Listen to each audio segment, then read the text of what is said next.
Hello guys, welcome back to our channel. நான் உங்கள் rider Surya. Saudi Arabia ரியாத்லேருந்து இந்த வீடியோங்க. ஸோ நம்ம வந்து சவுதி அரேபியாவில் ஃபுட் டெலிவரி ஜாப் பண்ணிகிட்டு இருக்கோம். நல்ல வேலை, நல்ல சம்பளம், நான் நல்லா இருக்கேன் உங்களோட லவ் அண்ட் சப்போர்ட்டோட. ஸோ சேனலுக்கு யாராவது புதுசாக வந்திருந்தீங்கன்னா நம்ம சேனலை மறக்காமல் சப்ஸ்கிரைப் மட்டும் பண்ணிடுங்க. ஸோ இந்த வீடியோ மூலமாக தான் இந்த வீடியோ தான் ஃபஸ்ட் டைம் பார்த்து உள்ள வாரீங்க அப்படின்னா கீழே சப்ஸ்கிரைப்னு இருக்கும். அதை மட்டும் சப்ஸ்கிரைப் பண்ணிங்கன்னா நம்ம போடுற வீடியோஸில் உங்களுக்கு நோட்டிஃபிகேஷன் வந்துகிட்டே இருக்கும். உங்களோட லவ் அண்ட் சப்போர்ட்டை நம்மளுக்கு கொடுங்க. சரிங்க, நேற்று வந்து பார்த்திங்கன்னா நான் லீவ் போட்டேன். நேற்று எனக்கு வந்து பார்த்திங்கன்னா ஹாஸ்பிட்டல் போயிட்டு ஆவி பிடிச்சிட்டு, ஏன்னா எனக்கு இந்த இருமல் சளி இருந்தனால இது வந்து மற்ற ஏதாவது வேலைக்குனா ஓகே, நம்ம வேலைக்கு இதுக்கு ரொம்ப கஷ்டம். ஏன்னா நம்ம ரெஸ்டாரண்ட்டுக்குள்ளே போயிட்டு இருமிகிட்டு இருந்தோம்னு வைங்களேன், ரெஸ்டாரண்ட்டுக்குள்ளே இருக்கும்போது அங்கே உள்ளவங்களுக்கு அது ஒரு மாதிரி ஆகும். உடனே உள்ளே இருக்கவே நம்மளை வெளியே அனுப்புவோம், வெளியே போய் நில்லும்பா. அது நம்மளுக்கு அந்த இடத்துல ஒரு மாதிரி ஆகும். ஒன்று. ரெண்டாவது, கஸ்டமர்கிட்ட ஃபோன் பேசிக்கிட்டு இருக்கும், கஸ்டமர் கால் பண்ணி நம்ம பேசும்போது இருமணும்னு வைங்களேன், அப்பவும் அவங்க திட்டுவாங்க. நம்ம அதே கையை வச்சு இருமிட்டு அதே ஜெம்ஸ் கையில் இருக்கும், கிருமி இருக்கும், அப்போ அந்த ஃபுட் நம்ம அவங்ககிட்ட கொடுக்குறோம். அதனால் நம்ம வந்து ரொம்ப ப்ராப்பராக இருக்கணும். அதனால் கஸ்டமருக்கும் ஒரு மாதிரி இருக்கும். சரிங்களா? நிறைய சின்ன பிள்ளைகள் நம்ம பக்கத்தில் ஓடி போகும்போது நம்மளுக்கு இருக்க இது நம்மளுக்கு ஒருவேளை சப்போஸ் நோய் எதிர்ப்பு சக்திகள் அதிகமாக இருக்கனால பெருசாக ஏதோ இல்லாமல் இந்த இருமலோடு இருக்கலாம். நம்மகிட்ட இருந்த அந்த கிருமி அவங்களுக்கு போய் அந்த சின்ன பிள்ளைகளுக்கு அது இதாக ஆயிடுச்சுன்னா கஷ்டம் தானே. அதனால் பார்த்திங்கன்னா நான் லீவ் போட்டு ஹாஸ்பிட்டல் போயிட்டு சளிக்கும் சளிக்கு மாத்திரையும் இருமலுக்கு டானிக்கு ப்ளஸ் ஆவி பிடிச்சிட்டு வந்துட்டேன். ஸோ நேற்று மொத்தமாக பார்த்திங்கன்னா 95 ரியால் வந்து பார்த்திங்கன்னா எனக்கு செலவு.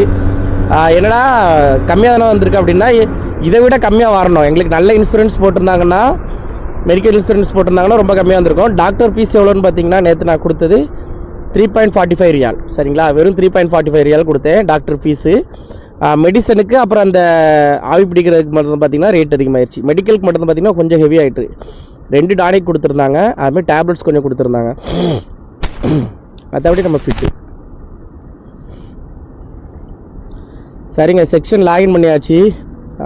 ரூமில் வந்து லாகின் பண்ணிட்டேன். டைம் வந்து பார்த்திங்கன்னா 3. எல்லா நாளை விட இன்றைக்கி 1 மணி நேரம் முன்னாடி வந்துட்டோம். ஸோ இப்போ வந்து பார்த்திங்கன்னா ஆர்டர் ஒரு ஏரியாவில் போய்ட்டு உட்காந்து சாப்பிட்டோன்னு எங்கே சாப்பிட்டு இருக்கும் ஆர்டர் இருந்தால் அதை எடுத்துகிட்டு போயிடலாம். அதனால் அதை ஒரு முடிவு பிளான் பண்ணி வந்திருக்கேன். முதல்ல பெட்ரோல் போடணுங்க. கரெக்டாக குச்சி வந்து பார்த்திங்கன்னா ஈல நிற்கி. சின்ன வயசுல இருந்து ஒரு ஆசைன்னா பெரிய ஆசை, ஒரு பொருள் மேல. அதான் என் லைஃபோட டார்கெட்.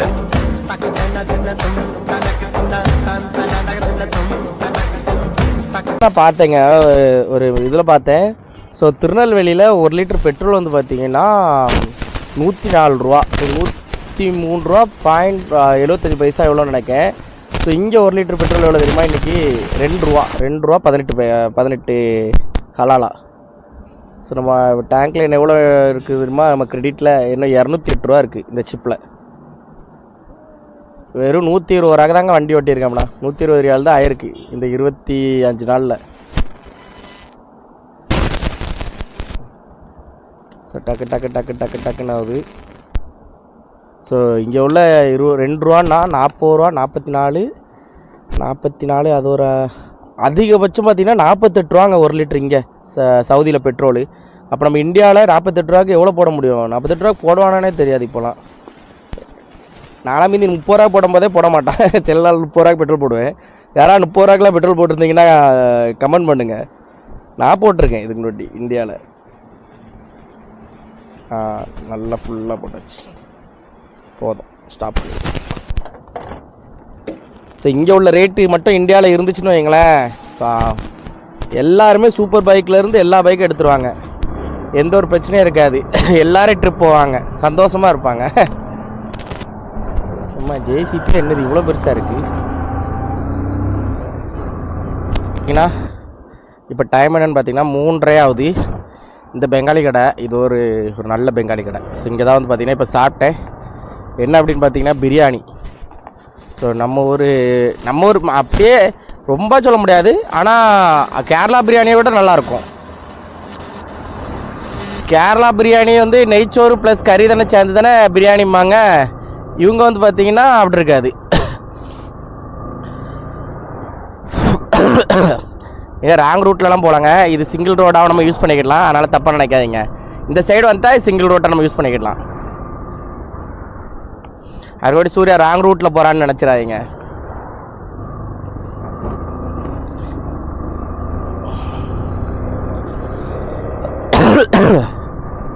சாப்பிட்டோன்னே டானிக் குடிக்கணும். நான் டானிக் எடுக்கல, ஏன்னா நைட் அதை குடிச்சிட்டு ஆமாம் எனக்கு நல்ல ஞாபகம் இருக்குங்க. அது எப்படி தூங்கினேனே தெரில. 6:45 ஹாஸ்பிட்டல் வந்தேன். வந்துட்டு டாக்டர்லாம் பார்த்துட்டு ரூம் போகும்போது தான் இங்கே ஒரு பெங்காலி கடை இருக்குது பார்த்தீங்களா, அந்த பெங்காலி கடையில் வந்து பார்த்திங்கன்னா ரைஸு, பீஃபு, கிரேவி, அதுக்கப்புறம் பார்த்திங்கன்னா ஒரு சமோசா வாங்கிட்டு போயிட்டு நல்லா சாப்பிட்டுட்டு என்ன பண்ணேன், அந்த ஒரு டானிக்கில் வந்து ஒரு மூடி குடிக்க சொன்னாங்கன்னு சொல்லி ஒரு மூடி குடித்தேன். சரிங்களா, கொஞ்சம் இனிப்பாக தான் இருந்து குடிச்சிட்டேன்.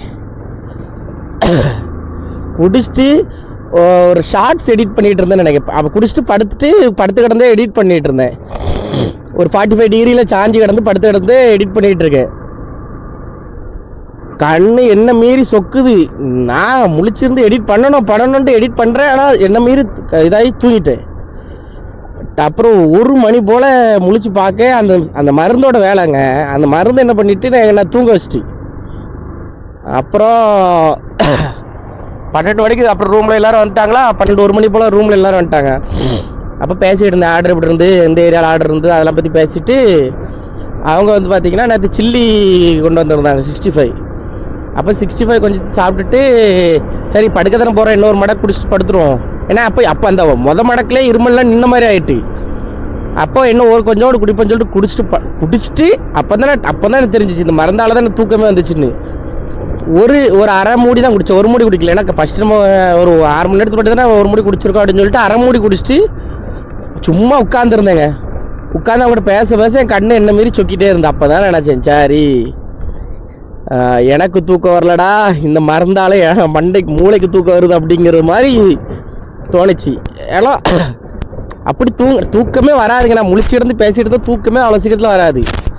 ஆனால் இந்த மருந்தை குடித்த உடனே தூக்கம் என்ன மீறி வந்துட்டு அப்புறம் நான் தூங்கினவன் தான். காலையில் 10 மணிக்கு எந்திரிச்சேன். 10 மணிக்கு எந்திரிச்சிட்டு வண்டியெல்லாம் தொடச்சி வச்சுட்டு பாத்ரூம்லாம் போயிட்டு குளிச்சுட்டு அப்படியே வந்து எடிட்டிங்கை முடிச்சுட்டு இப்போ நம்ம வந்து பார்த்திங்கன்னா குருதுபாவில் இருக்கோம். குருதுபா கிச்சன் பார்க்லேயும் ஆர்டர் இல்லை, மெக்டோனல்ட்ஸ் அந்த லைன்லேயுமே ஆர்டர் இல்லை, அப்புறம் சலாடா அங்கேயும் ஆர்டர் இல்லை. எல்லோரும் சும்மா பசங்க உட்காந்துருக்கான தவிர யாரும் ஆர்டர்லாங்கான்லி. எப்படி நம்ம இப்போ இன்றைக்கி ஆர்டர் எடுக்க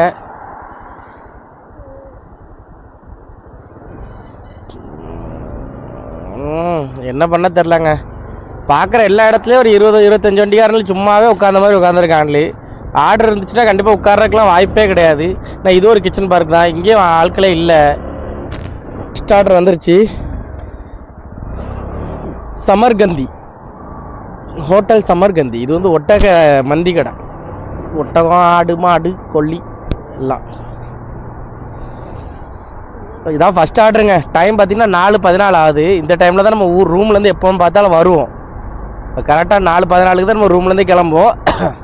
இன்னும் கொஞ்சம் முன்னாடி வந்து சாப்பிட்டாச்சு பார்த்தீங்களா, அப்போ பிரச்சனை இருக்காது. இனி ஆர்டர் மட்டும் தான் எடுக்கிற மாதிரி இருக்கும். அது இந்த மால்குள்ளே டெலிவரியும் கிட்ட தான், கொடுக்க வேண்டிய இடமும் கிட்ட தான், ஒன்றும் பிரச்சனை இல்லை. ஆனால் இந்த மால்குள்ளே விட மாட்டான்லி. சேஃப்டியை கலத்துமான்லி, ஜாக்கெட்டை கலத்திட்டு வரணுமான்லி. அவங்க செக்யூரிட்டி கண்ணிலே மாட்டாமல் உள்ள போனால் நான் தப்பிச்சோம். ஏன்னா எல்லா செக்யூரிட்டியும் ஒரே மாதிரி சொன்னால் ஓகேங்களாங்க. 1-2 பேர் தான் பார்த்தீங்கன்னா உள்ளே போகக்கூடாதுமா. மற்றபடி யாருமே அந்த இது சொல்ல மாட்டாங்க, உள்ளே போகக்கூடாது அந்த மாதிரி யாரும் சொல்ல மாட்டாங்க.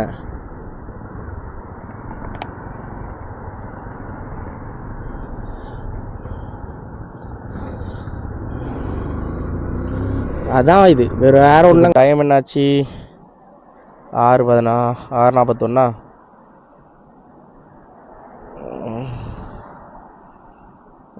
6:41 டைமு. ஸோ 4வது ஆர்டர் இந்த கிச்சன் பார்க்லேருந்து எடுத்துகிட்டு போகிறோம். 3 ஆர்டர் இந்த கிச்சன் பார்க்லேருந்து எடுத்துட்டோம்.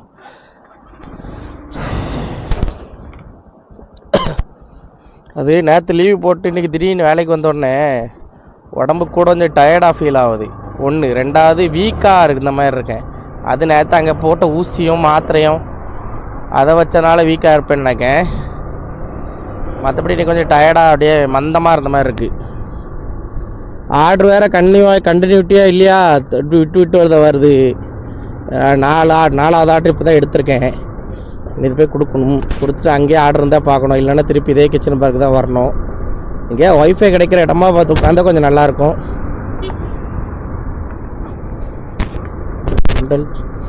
இவன் என்னன்னா இங்கே அணைச்சிட்டு வரான், இவன் என்னன்னா இங்கேருந்து ஒருத்தன் வரான். ஆடா பைத்தியக்காரா, ஒருத்தன் என்னன்னா இந்த பக்கம் இடிச்சிட்டு வரான், ஒருத்தன் என்ன இந்த பக்கம் வரான். நான் எங்கடா போகிறது? சொன்னே அது ஆர்டர் ஒன்று வந்துச்சுங்க. ஸோ இங்கேருந்து மலாசு கொண்டு போகணுன்னு போட்டிருந்து. ஆல்ரெடி இங்கே பார்த்தீங்கன்னா பயங்கர டிராஃபிக்கு. இப்போ உங்களுக்கு பார்த்தாலே தெரியுதா பயங்கர டிராஃபிக்கு. அது இல்லாமல் அது பீட்ஸா சரிங்களா, பீஸா அர்த்தின்னு ஒரு கடை, அந்த கடையில் உள்ள பீட்ஸா அது ஒரு 10 கிலோமீட்டர் கொண்டு போகிறதுனொட்டி என்ன ஆகும்னா டப்பாலாம் ஒரு மாதிரி கோந்துடும். ஒரு மாதிரி டப்பா கீழே வந்து ஈரமாகி ஒரு மாதிரி பிஞ்சு போகிற மாதிரி இருக்கும் அந்த டப்பா. அப்படி ஒரு பேக்கிங் தான் அந்த பீஸா அர்த்தியோட பீஸா கடையிலோட பாக்ஸு. குறைஞ்சது சாலிடாக ஒரு 22 கிலோமீட்டர் இருக்குங்க சரிங்களா. ஆல்ரெடி கிளைமேட் ஜில்லுன்னு இருக்குது. நான் கொண்டு போகிறதுட்டு பீட்ஸா கெட்டு போயிடும். பீஸா கெட்டு போகாது, பீஸா காஞ்சிரும். தூரமாக இருக்குது, கஸ்டமர் கம்ப்ளைண்ட் பண்ணுறதுக்கு நிறைய வாய்ப்புகள் இருக்குது. அதனால் என்ன பண்ணேன், அதை ரிஜெக்ட் பண்ணேன். ஸோ அப்போ ஒரு 20 நிமிஷம் பிரேக் கொடுத்துட்டாங்க. ஸோ பிரேக் கொடுத்தோடனே நான் அப்போ என்ன பண்ணேன், அவ்வளோ கமெண்ட்ஸ் உட்காந்து வாசிச்சுட்டேன். சரி 20 நிமிஷம் பிரேக் இருக்கலாம்னு சொல்லிட்டு உட்காந்து கமெண்ட்ஸ் வாசிச்சுட்டு இருந்தேன். அதில் ஒரு முக்கால்வாசி கமெண்ட் வந்து ப்ரோ ஜாபை பற்றி சொல்லுங்கள், துபாயில் வேகன்சி இருக்குன்னா சொல்லுங்கள், சவுதியில் இருக்குதுன்னா சொல்லுங்கன்னு நிறைய இந்த ஜாபை பற்றி தான் கேட்டுட்ருக்கீங்க. இது ஈஸி இல்லை, நான் தெளிவாக திரும்ப சொல்லிக்கிடுறேன். எல்லாருக்கும் ஒரே மாதிரி நல்லபடியாக அமையன்னு சொல்ல முடியாது. ஸோ எனக்கு நல்லபடியாக அமைஞ்சிருக்குன்னா எல்லாருக்கும் அதுமாதிரி நல்லபடியாக அமையன்ட்டு சொல்ல முடியாது சரிங்களா. அதனால் எனக்கு அது என்ன சொல்லன்னு தெரியல. ஆனால் அவ்வளோ கமெண்ட்ஸை ஸ்க்ரீன்ஷாட் எடுத்து வச்சுருக்கேன். ஏன்னா இப்போது நம்மக்கிட்ட ஒரு ஏஜென்சியில் வந்து சொல்லியிருந்தாங்க, ப்ரோ நாங்கள் வந்து இப்படி சவுதிக்கு, துபாய்க்கு, கத்தாருக்கு டெலிவரி ஜாப் வேகன்சி அனுப்புகிறோம், வேலைக்கு ஆள் அனுப்புகிறோம், உங்ககிட்ட யாராவது கேட்டாங்கன்னா நீங்கள் சொல்லுங்கள் அப்படின்னு சொல்லி எனக்கு சொல்லியிருந்தாங்க. அது ப்ரொமோஷன்லாம் கிடையாது. ஸோ நானும் பார்த்தீங்கன்னா ப்ரொமோஷன் மாதிரிலாம் போட போகிறதில்ல. யாருக்காவது வேணும்னா அந்த கான்டாக்ட் நம்பரை கான்டாக்ட் பண்ணி உங்களுக்கு விசாரிச்சுட்டு, ஏன்னா நான் அதை பற்றி விசாரிக்க போகிறது இல்லை, நான் தெளிவாக சொல்லிக்கிட்டேன். நான் அந்த ஜாப்பை பற்றி விசாரிக்க போகிறது கிடையாது சரிங்களா. ஏன்னா நான் விசாரித்து சேர்த்து விட்டா அது ஏன் மேலே பிரச்சனை ஆயிரும், அது ப்ரொமோஷன் மாதிரி ஆயிரும். ஸோ இப்படி இந்த ஏஜென்சியில் வேகன்சி இருக்குது, நீங்கள் போய் விசாரிச்சுட்டு உங்களுக்கு ஓகேனா ஜாயின் பண்ணிங்கன்னு சொல்லி தான் வீடியோ போடலான்னு வச்சுருக்கேன். அது ஒன்று. அதே மாதிரி நிறைய பேருக்கு ஒரு காண்டு என்னன்னு தெரில. நான் 2000 உங்கள்கிட்ட சொல்லணும்னு நினச்சது வீடியோவில். ஸோ நம்ம வந்து பார்த்திங்கன்னா ரீசெண்டாக இல்லை, ஒரு வந்ததுலேருந்தே அப்படி தான். நம்ம வந்ததுலேருந்து நம்மளுக்கு ஏதாவது ஒரு ஆர்டர் கேன்சல் ஆச்சுன்னா அதை நம்ம வீடியோவாக போடுவோம். அது இப்போ இல்லை, நான் இங்கே சவுதிக்கு வந்ததுலேருந்து நம்மளுக்கு கேன்சல் சாப்பாடை வீடியோ போடுவோம். இப்படி சாப்பாடு கேன்சல் ஆயிடுச்சு அப்படின்னு சொல்லி இது போட்டுக்கிட்டு இருந்தோம். ஸோ இப்போ எனக்கு நேற்று வந்து பார்த்திங்கன்னா ஒரு பிரதர் எனக்கு ஒரு வீடியோ போட்டு, தம்பி என்ன இந்த பையனை இந்த இவரை பார்த்து காப்பி அடிச்சிட்டியோ நீ அப்படின்னாரு. அப்போது அது ஒரு சேனலு, அந்த சேனலில் இந்த மாதிரி ஃபுட்டு கேன்சல் ஆன வீடியோஸ் போட்டுருக்காங்க. அது கொஞ்சம் நல்ல ரீச். நம்ம வந்து ஃபாலோவர்ஸ் கம்மிங்கும்போது ரீச் பெருசாக தெரியாது. அப்போ அவர் ஏன்ட கேட்காரு, என்ன தம்பி இதை பார்த்து காப்பி பண்ணி போடுறியோ, அப்போ இதேமாதிரி ஒழுங்காக போட்டு தம்பினார். அப்போ எனக்கு கோவம். அப்போ நான் சொன்னேன், அந்த சேனலில் போய் பாருங்கள், இதுக்கு முன்னாடி அவங்க இத்தனை ஃபுட்டு கேன்சல் ஆன வீடியோ போடுறாங்க, நான் எப்போ இருந்து போடுறேன்னு சொல்லி நீங்கள் பாருங்கண்ணே. என்ன இல்லை தம்பி அது ஒன்னே மாதிரி இருந்துச்சு, நீ ஆனே மாதிரி பண்ணுற அப்படின்னு. அப்போ நான் சொன்னேனே, என்னைய மாதிரி கண்டென்ட்டாக இருக்கும், ஆனால் நான் அவங்கள பார்த்து பண்ணலை அப்படின்னு சொன்னேன். உடனே அவர் ஒன்றே சிரிச்சுக்கிட்டு, நான் சும்மா தான்டா அனுப்பிவிட்டேன், ஒன்னே மாதிரி பண்ணுறான் பார்த்துக்க, நீ கொஞ்சம் கண்டென்ட் கொஞ்சம் கவனமாக போடு அப்படின்னு சொன்னார். அப்போ நான் சொன்னேன், சரிண்ணே எனக்கு தெரியும், நானும் பார்த்தேன் இந்த வீடியோவை. அச்சசராமல் பிசுறாமல் நம்மளே மாதிரி இருக்குது கண்டென்ட்டு. ஆனால் என்ன இது நம்ம தான் பண்ணணும்னு சொல்லி நம்ம இன்னும் காப்பிரைட்லாம் வாங்கலானே, யாராலும் பண்ணலாம் அப்படின்னு சொன்னேன். ஒன்றா சிரிச்சுட்டு அடுத்து என்ன பண்ண போகிறோம் அப்படின்னாரு. அடுத்து பண்ணுறதை பண்ணிட்டு தானே இருக்கணும் அப்படின்னு பேசிட்டு அவரோட அதே மாதிரி கமெண்ட் இன்றைக்கி இன்னொன்று வந்துச்சு எனக்கு. இப்போ நான் இதை எதுக்கு சொல்கிறேன்னா, இன்றைக்கி ஒரு கமெண்டில் அதே மாதிரி தான் இருந்துச்சு, பிரதர் இந்த வீடியோ மாதிரி அந்த சேனலோட நேமை மென்ஷன் பண்ணி அவங்களும் இந்த மாதிரி தான் வீடியோ போடுறாங்க அப்படின்னு சொல்லி வந்துச்சு. அப்போ நான் சொன்னேன், பிரதர் அவங்க எனக்கு முன்னால் இருந்து பண்ணுறாங்க அப்படின்னு நான் அவங்கள பெருமையாக சொல்லிட்டேன். ஆமாம் பிரதர், அவங்க வீடியோஸ் பார்த்து தான் பண்ணுறேன். கண்டென்ட்டை பார்த்து காப்பி பண்ணி போடுறது ஒன்றும் தப்பு கிடையாதுங்க, அதே வீடியோவை எடுத்து போடுறது தான் தப்பு. அப்படிங்கும்போது அப்படின்னா நான் வீடியோவே போட விடாது. ஏன்னா இதுக்கு முன்னாடி ஹோட்டலாக நிறைய பண்ணியிருக்காங்க, ஜொமேட்டோ ஸ்விக்கின்னு சொல்லி நிறைய பேர் பண்ணுறாங்க. ஸோ அதெல்லாம் நம்ம பெருசாகவே எடுத்துக்கூடாது. நம்ம கதை நல்லா இருந்துச்சுன்னா மக்கள் பார்ப்பாங்க, கதை நல்லா இல்லையா ஸ்கிப் பண்ணி போவாங்க, அவ்வளோதான்.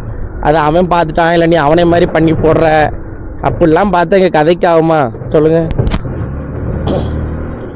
பல கோடி ரூபா செலவு பண்ணி போடுற சினிமாவே காப்பி பண்ணி போடுறான்லே, நம்ம அப்படியா? நம்ம பண்ணா என்ன தப்பு?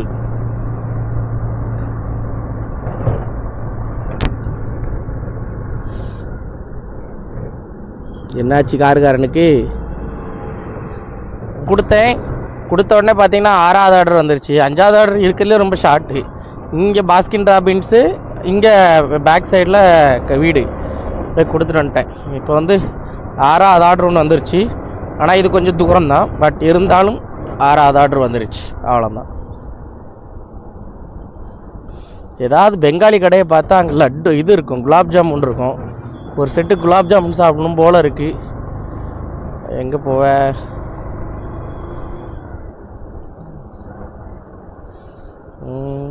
ஃபார்மசியா இது? சரி பார்ப்போம், ஏதாவது பெங்காலி கடை இருந்துச்சுன்னா. ஏன்னா பாகிஸ்தான் கடையில் குலாப் ஜாமுன் விற்ற மாதிரி இல்லைங்க. இந்தியன் கடையில் குலாப் ஜாமுனே கிடையாது. அப்படினால இந்த டப்பாவில் போட்டு அடைச்சிடுறது தான், அது பார்க்கவே ஆகாது, அந்த மாதிரி இருக்கும். பெங்காலிக்காரங்க அவங்க அப்படி இல்லை. அவங்க மோர் தென் ஃபுட்டில் வந்து பார்த்திங்கன்னா ஸ்வீட்ஸ் இருக்குது, மீன் இருக்குது, வெஜிடபிள் இருக்குது, ரா வெஜிடபிள் அதுவும் அப்படி இருக்கும் எல்லாமே. டைம் பார்த்தீங்கன்னா 10:15 ஆகுது. நான் என்ன பண்ணேன், எனக்கு ஒரு ஆர்டர் வந்துச்சு. அது ரொம்ப லாங்கு, சரிங்களா? எப்படி பார்த்தாலும் ஒரு 23 கிலோமீட்டர் வரும். என்னென்னா எப்படி அதை சொல்கிறேன்னா, நான் அது பக்கத்தில் ஒரு இடத்துக்கு போய் கொண்டு போய் கொடுத்துருக்கேன் இதுக்கு நோட்டி. ஸோ அதனால் அதை கம்பேர் பண்ணி சொல்கிறேன். ஒரு 20-23 கிலோமீட்டர் வரும். அங்கே கொண்டு போய் கொடுக்கணுன்னு வந்துச்சு, சரிங்களா? அப்புறம் என்ன பண்ணிட்டேன், அந்த ஆர்டர் ரிஜெக்ட் பண்ணேன். ஒன்றா ஐடி சஸ்பெண்ட் பண்ணிட்டான்லி. ஏன்னா ஹேங்கரை பொறுத்த வரைக்கும் நல்ல ஆர்டர் இருக்கிற டைமில் வந்து எவ்வளோ ஆர்டர் ரிஜெக்ட் பண்ணாலும் சஸ்பெண்ட் தர மாட்டான்லி. Majority mostly தரமாட்டான்லி. அதுவே ஆர்டர் இல்லாத டைமில் 1-2 ரிஜெக்ட் பண்ணாலும் ஐடி சஸ்பெண்ட் பண்ணிடுவான்லி. நான் ரிஜெக்ட் பண்ணிட்டேன். மற்றவங்களுக்குலாம் கால் பண்ணி கேட்குறேன், ஆர்டர் எப்படி இருக்குங்க? ஆர்டரே இல்லை, 1 ஹவருக்கு ஒரு ஆட்டோ கூட ஒரு ஆர்டர் அந்த மாதிரி தான் இருக்கு. அப்போ நான் சொன்னேன், கேட்டேன் நீங்கள் எத்தனை ஆர்டர் முடிச்சிருக்கீங்க அப்படின்னு. 6, ஒரு ஆள் 6, இன்னொரு ஆள் 9 முடிச்சிருந்தாங்க. அப்போ நான் சொன்னேன், நான் 5 மணிக்கு தானே ஆர்டர் லாகின் பண்ணேன், 10 ஆர்டர் முடிச்சிட்டேனே அப்படிங்க. எல்லாம் ஷாக்கு. அது எப்படி 10 ஆர்டரெல்லாம் வாய்ப்பு இல்லை, நீ ஸ்க்ரீன்ஷாட் போட்டு நம்ப மாட்டேன்னா. அப்புறம் ஸ்க்ரீன்ஷாட் போட்டு விட்டேன். உனக்கு மட்டும் எப்படி ஷார்ட் ஆர்டர் அடித்தா, அது இவ்வளோ ஆர்டர் எப்படி அடித்தான் அப்படின்னா. அப்போ தெரிலையா, நான் எல்லாருக்கும் ஆர்டர் வருது போல நினச்சேன். நான் அப்படி நினச்சி தான் ஒரு ஆர்டர் ரிஜெக்ட் பண்ணேன். ஆனால் இப்போ ஐடி சஸ்பெண்ட் ஆகிட்டேன் அப்படின்னு. அப்போ உனக்கு ஆர்டர் வர டைமாக போய் மாட்டியிருக்கேன், அதனால உனக்கு நல்ல ஆர்டர் வந்திருக்கு அப்படின்னாங்க. அப்போ தான் நான் தெரிஞ்சுக்கிட்டேன், ஒருவேளை நமக்கு தான் ஆர்டர் வந்திருக்கு, மற்ற நிறைய பேருக்கு ஆர்டரே வரல. சந்தோஷ் ப்ரோ கால் பண்ணி கேட்டேன். சந்தோஷ், நம்மளும் இப்போ சந்தோஷ் ப்ரோ பேசுவோம் அதிகமாக, ஆனால் மீட் பண்ண முடியல. ஏன்னா அவர் ஒரு டைமிங்கில் வேலை பார்க்குறாரு, நம்ம வேறு டைமிங்கில் வேலை பார்க்குறோம். ஏன்னா அவர் இப்போ காலையில் ஃபுல்லாக வேலை பார்க்குறாரு. காலையிலேருந்து ஈவினிங் 5 o'clock வரைக்கும் வேலை பார்க்குறாரு. அப்புறம் ரூம் போயிடுறாரு. நம்ம 5 o'clock தான் ரூம்லேருந்தே வரோம். அப்படிங்கும்போது பார்க்க முடியல. அப்போ கால் பண்ணி எவ்வளோ ஆர்டரியா ஓட்டியிருக்கீரோ அப்படின்னு. 8 ஆர்டர் தான் ஓட்டியிருக்கேன் சூர்யா. 10-11 மணி நேரம் வேலை பார்த்தேன்னாரு. எனக்கு ஆச்சரியம். அப்போ ஓகே சூர்யா, நம்ம இன்றைக்கி ஏதோ பரவாயில்லன்னு சொல்லிட்டு இவன் வந்து பார்த்திங்கன்னா 10:30 வரைக்கும் பிரேக்கு. டைம் வந்து பார்த்திங்கன்னா 10:20 ஆகுது. ஏன்னா 15 நிமிஷம் இருக்குது. அதான் போய்ட்டு ரெஸ்ட் ரூம் போய்ட்டு ஒரு கேரளா கடை ஒன்று ஓப்பன் பண்ணியிருக்காங்க, சிராஜ் அப்படின்னு, யாஸ்மினில். அது இப்போ தான் ஓப்பன் பண்ணியிருக்காங்க, பெருசாலாம் ஒன்றும் டெவலப் ஆகலை. ஸோ இப்போ தான் ஸ்டார்ட் பண்ணிகிட்ருக்காங்க. ஸோ அங்கே போயிட்டு வந்து பார்த்திங்கன்னா ஒரு 2 புரோட்டாவும் ஒரு முட்டை கிரேவியும் சாப்பிட்லான்னு ஒரு ஐடியா. இல்லை அப்படின்னா வேறு ஏதாச்சும் சாப்பிடணும். ஏன்னா இப்போ இந்த டைமில் ஆர்டரும் இல்லையா, ஆர்டரும் கேன்சல் ஆக மாட்டேங்குது. முந்தி அப்படி இல்லை, டெய்லியும் ஒன்று கிடச்சிடும், இல்லை 2 நாளைக்கு ஒரு வாட்டியாக ஒரு ஆர்டர் கேன்சல் ஆகிரும், நம்ம சாப்பிட்ருவோம். இப்போ இந்த ஆர்டரே இல்லை இந்த டைமில். அப்படிங்கும்போது ஆர்டர் கேன்சல் ஆக மாட்டேங்குது. ரெண்டாவது இப்போ ஆர்டர் இல்லைங்கிறனால என்ன ஆகுதுன்னா, எல்லா ஆர்டரையும் கொடுக்கணுங்கிறதுனால ஏதாவது ஒன்று பண்ணி கொடுத்துருவேன். முந்தி அப்படி இல்லை, 20 நிமிஷம் கால் பண்ணோன்னா ஆட்டோமேட்டிக்காக கேன்சல் ஆகிரும். இப்போ நான் 20 நிமிஷம் கால் பண்ணி அந்த டைமரை ஆனே பண்ண மாட்டேன், அப்படியே வச்சுக்கிட்டே இருப்பேன். எவ்வளோ நேரம் ஆனால் பரவாயில்லன்னு எடுக்கட்டு சொல்லிலாம் ரொம்ப நேரம் கொடுத்து லேட்டு ட்ராப் அப்லாம் வாங்கியிருக்கேன். அதான் விஷயம். அண்ணே போங்கண்ணே, ரெஸ்ட் ரூம் ஒன்றுண்ணே வேகமாக. ஆனால் இன்னும் 2 வருஷமோ 3 வருஷமோ கழிச்சு நான் இங்கே வந்து பார்த்தா எனக்கே தெரியாதுங்க, நிறையா வித்தியாசமாக மாறிடும். ஏன்னா நான் வரும்போதெல்லாம் இங்கே நிறைய கடைகள் டிஃப்ரெண்ட்டாக இருந்துச்சு. இப்போ அதுக்கு மாதிரி மாறிடுச்சு. காலியாக இருந்த இடத்துலலாம் பில்டிங்ஸ் வர ஆரம்பிச்சிச்சு. இந்த சைடு இருக்குது பார்த்தீங்களா, அதெல்லாம் காலியாக தான் இருந்துச்சு அந்த இடம். ஸோ அங்கே பில்டிங்கும் வர ஆரம்பிச்சிருச்சு. நிறைய விஷயங்கள் இப்போவே மாறிடுச்சு. அந்த பிஹெச்ஓங்க கடைலாம் கிடையாது, அந்த பாண்ட்ரி அந்த கடைலாம் கிடையாது, இப்போ தான் வந்துச்சு. அப்படிங்கும்போது எவ்வளோ வளர்ச்சிகள் என் கண்ணால் நான் பார்த்துருக்கேன் ரியாத்தில். 4 நாள் ஆகும் நீங்கள் போகிறதுக்கு. எனக்கு அது வரைக்கும் உற்சாகம் அடக்கி வைக்க முடியாது தலைவரே. ஆர்டர் கொண்டு போகிறேன்னா 12வது ஆர்டர் கொண்டு போகிறேங்க. ஆமாம், இதை சொல்லவே எனக்கு ரொம்ப சந்தோஷமாக இருக்குது. 12 ஆர்டரு. 10 மணி நேரம் இல்லை, சாரி, ஆமாம் 11 மணி நேரம் 10 மணி நேரம் வேலை பார்த்தவங்களாம் 8-9 தான் கவர் பண்ணியிருக்காங்க. ஸோ நம்ம 6 மணி நேரம் தான் வேலை பார்த்துருக்கோம். 6 மணி நேரத்துலேயே 1/2 மணி நேரம் பிரேக்கு. 5.5 மணி நேரம் வேலை பார்த்ததில் 12 ஆர்டர் எடுத்திருக்கோம். ஓ மை காட், இது வந்து பார்த்திங்கன்னா சாதாரண வெற்றி அல்ல, வெற்றிக்கெல்லாம் வெற்றியாக நான் கருதுகிறேன் இதை. சரிங்க, இதுதான் இன்னையோட வீடியோட எண்டு. ஸோ நாளைக்கு வந்து பார்த்திங்கன்னா ஒரு வீடியோ வந்து மேக் பண்ணலான் இருக்கேன். ஸோ ஜாப் ரிலேட்டான வீடியோஸ் தான். எதுக்கு அப்படின்னா நிறைய பேர் கேட்டுகிட்டே இருக்காங்க, ப்ரோ டெலிவரி ஜாப் இருந்தால் சொல்லுங்கள், எப்படி வர்றது, ஜாயின் எப்படி பண்ணணும் அந்த மாதிரி. ஸோ அவங்களுக்காக ஸோ ஒரு இன்ஃபர்மேஷன் மட்டும் கொடுக்கலான்னு சொல்லி ஒரு ஐடியா. ஸோ இந்த மாதிரி இன்ஃபர்மேஷன் கொடுக்கலாமா வேண்டாமான்னு நீங்கள் தான் சொல்லணும். கமெண்ட் பாக்ஸில் கமெண்ட் பண்ணுங்கள்.